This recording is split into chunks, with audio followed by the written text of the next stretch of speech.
Hey folks, so in this tutorial we're going to be looking at a deep dive into the teleport component. So we're going to be creating a teleport mechanic, an arc teleport mechanic, similar to the one that I'm using now here on this demo project level. So now I'm using the ray or beam teleport mechanic. And we're going to be doing as well from scratch the blink teleport mechanic, which is not part of the sample content that I've uploaded in GitHub. So the demo level that you're seeing now is in GitHub. So you can have a look at the code that I've created here. And of course, in this tutorial, we're going to be starting from scratch just to have a look at how it's all set up and how you can do it yourself. All right, so let's get started. We'll use the same demo level that we've created in the movement component deep dive tutorial. So let me just open up the playlist.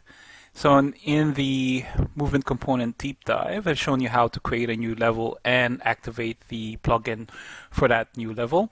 If you want to know how to create a completely new VR project, add the plugin into it. You just need to have a look at this video here where I've shown you how to do that in setting up a new VR project and enabling VR in existing projects. So I've also, in this tutorial, I've also detailed how to add or enable the plugin for existing VR projects that you might have. All right, so let's get started. We'll just go to the demo map and open it. And all right, so the first thing you want to do when you want to use a teleport component is to add a nav mesh bounce volume into your scene. And let me just open that up. So just drag it along your scene here. So you see that green area? So that green area signifies the valid area where you can teleport to. So if you don't see the green area, just press P on your keyboard.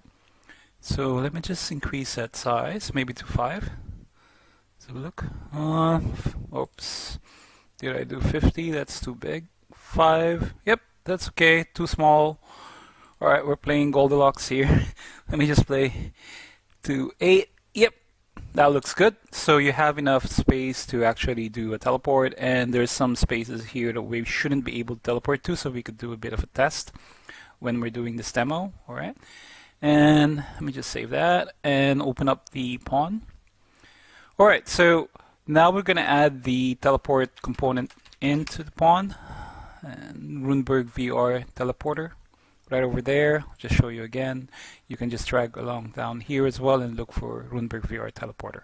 All right? Okay, so first thing is you need to know is that you need to add the teleporter to a static mesh that represents your motion controller. Or you can, or of course a skeletal mesh as well that represents your motion controller.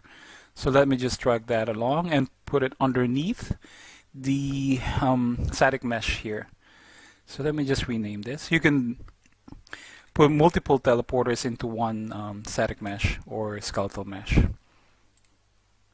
All right, so what this does is it ensures that the beam or the arc teleport indicators come off the origin of the static mesh or skeletal mesh. In saying that, there is also a beam location offset here, where you can set a custom offset for the arc, so that you're not kind of stuck to where the origin of your skeletal mesh is or your static mesh. Okay, so once that's done, let's just put a teleport beam mesh here. So SM on static mesh underscore beam underscore red. So I got the mesh here from the demo project that came with Unreal. So if you create a VR template, there's a beam mesh there, or you can just grab this beam mesh as well from this demo project. Okay, so and then I've just applied the material on it. Okay, so you can use that. And the teleport target particle, let's just use a particle system that I've got here. Just try to remember, I think it's glow lights, yep. So P underscore glow lights, and I'm using SM underscore beam red for this demo. All right, so what this does is it will use this mesh to create the beam, and it will use this mesh in the target. So of course you can also add a target mesh, static mesh, and the target particle. You can have them both or just one or the other. Okay, so up to you. Alright, so that's pretty much it on the settings side. Let's now start with the code side. Let's just drag this along. We'll start with the simple one, which is array or a beam, teleport beam. So show teleport ray. We'd also want to do is to teleport now. So make sure that it's under the category VR, and teleport now is the name of the node. Alright, and once we teleport, we show the teleport ray, we teleport to the location we want to teleport to if it's a valid location. And then what do we do? Let's hide that ray, okay? Hide teleport ray. Alrighty, so once we teleport, we also want to hide the teleport ray. At least I want to hide it for this demo. So which event are we going to use? So let's just use the trigger, event motion controller left trigger. Okay, so what I want to happen is if I press the left motion controller, and while I'm pressing it, the teleport ray is visible. Okay, and once I release the trigger, I want to teleport to a valid target location, and after teleporting I want to hide that teleport ray. Alright, and that's pretty much it for the setup. Okay, let me just try to clean this up a little bit. It's just a little bit messy, too many lines. So let's use the reroute node, that there. Maybe we'll do that there. Make it look a little bit nicer.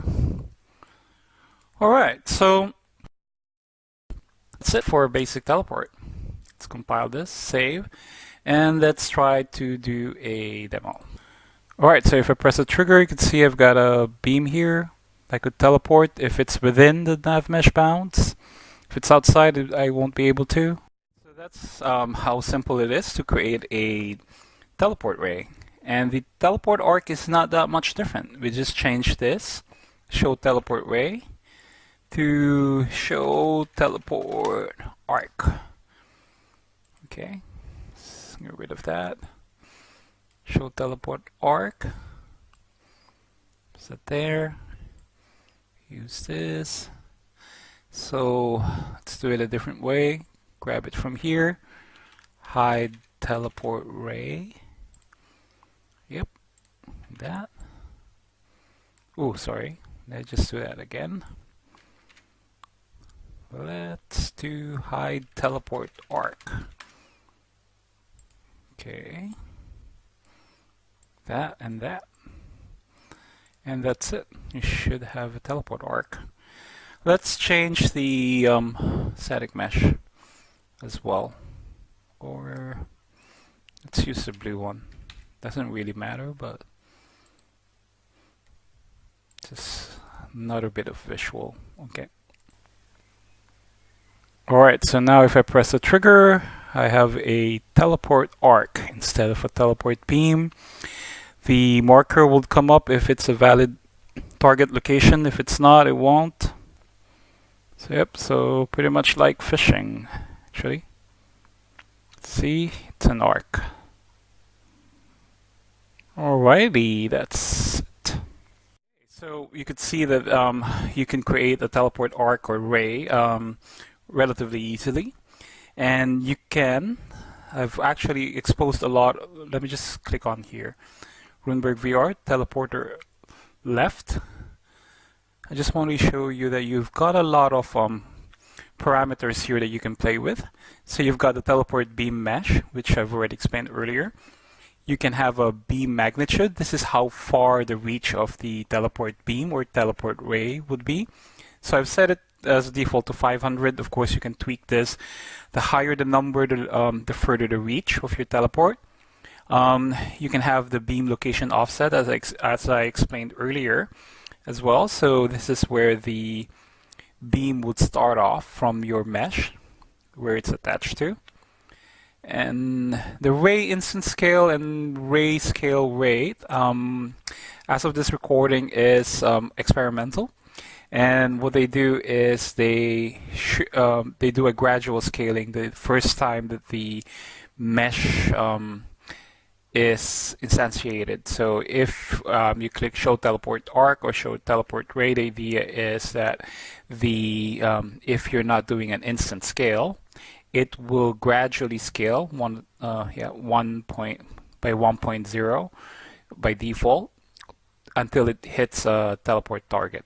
Okay, so at the moment these are experimental, and the beam hit nav mesh tolerance. This is the one where you're going to be probably doing a lot of tweaking just to get it right for your level and your scene. So you have in X, Y, and Z you have a bit of tolerance. So 10 should work on most cases, but you may want to increase these numbers here on the X, Y, and Z directions if you want a more forgiving hit on the target or on the nav mesh bounds. If you set it to lower, it will be less forgiving. So on these directions, okay. And you could do some fancy stuff like overriding the arc gravity. So for the arc teleport, if you just play around with these values here, and you'd see what I mean. So they do some pretty cool effects. So you can play around with that. And on the teleport target parameters, you can have the pawn spawn at a certain offset. So as of this recording, you set there's a default offset for the Vive at 112, and then any at the Z axis, and plus any additions to this teleport target spawn offset. For the Oculus Rift, it's 250 if I remember correctly. The default Z value that's added, and plus any value that of course you add here. Okay, yep, so you've got the teleport target mesh, and there's a couple of more things here, so just have a play. It makes it really quite flexible, this teleport mechanic, and yeah, and so you could also make quite interesting effects because you both have a target mesh and a target particle, so you could really play around with those. Okay. Yep, and that's pretty much it for the teleport arc and teleport ray. Let's do the third one, which is actually not in the demo level for the teleport. So I'll give this a little bit more focus, so because you can't see any code in the demo project that I've uploaded in GitHub. Okay. So we're going to use the blink mechanic, and what it does is it spawns a marker into the world. So just a marker without the beam, without the ray, and you can move this marker around, and then press or hit a button, and then you teleport to that marker. Okay. So first, what we want to do is, let's use the same one.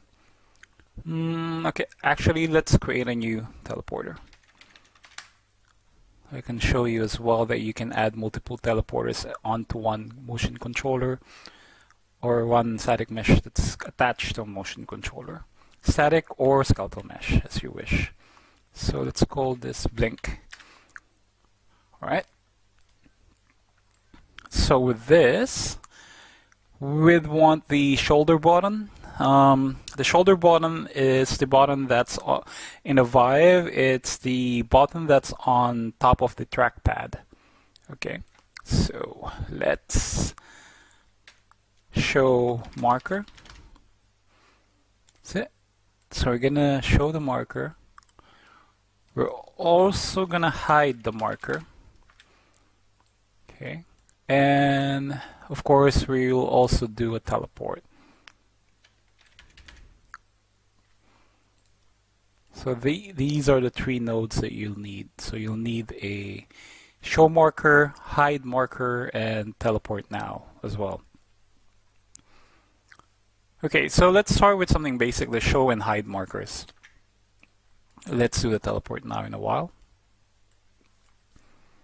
Okay, so one thing to note is, let me just have this here, click it, actually from here, and you could see that there's a read-only thing here. So VR read-only is teleporting.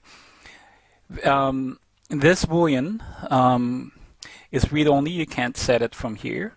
What it does is it tells you in runtime during your game or VR experience if the marker is active or not. Right? So if you're actually in teleport mode or is about to teleport. So let's get that. Is teleporting. So get is teleporting. So it returns you the boolean. So if I click show marker, is teleporting will be set to true. Branch. Okay. And if it's true, I want to, that means the marker is already visible. I want it to hide the marker. But if the marker is not visible, then we show the marker. Okay, so you don't need to do this, but I just think it makes a lot of sense to do it this way. So you can just opt to do the show marker and hide marker, but it just makes a lot of sense to check first if the marker is actually visible, and if it's visible, show it, and if it's not, hide it. We could also use a flip-flop node as well if you don't want to use this is teleporting.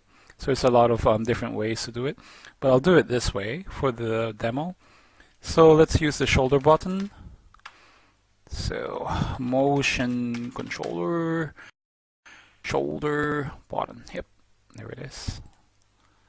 So if it's pressed, then it checks if we're already teleporting or if the marker is already visible. If it is, we're going to hide that marker. If not, then we're going to show it. So basically, we're just flip-flopping between two things here. The reason I'm not using the flip-flop node in this demo is I want to be able to teleport and hide the marker as well. So it'll become apparent once we get a little bit into more detail. Okay. All right. So pressing it, the shoulder button will show and hide the marker. And when do we actually get to teleport? Let me think. Let's use the, not my favorite button, but sorry, not the grip. Sorry, not the right. I do want to use the grip though. So let's use the motion controller left grip 1. So if I grip the controller, I want to be able to teleport. Teleport now. So I'm using the blink teleporter for this. Okay. And that's it. So showing and hiding and teleporting. So those two mechanics. And how about if we want to move the marker? So all we're doing here is showing and hiding, and we're doing an actual teleport. But we want to, of course, be able to move that marker around, right? So let's use the face buttons and the Vive controller.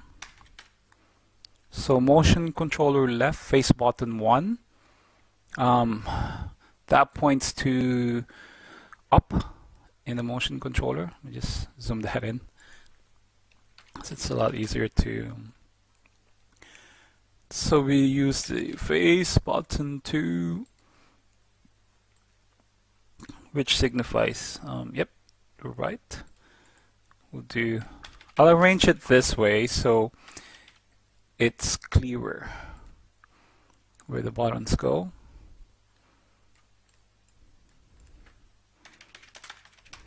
And one more, and we're getting there.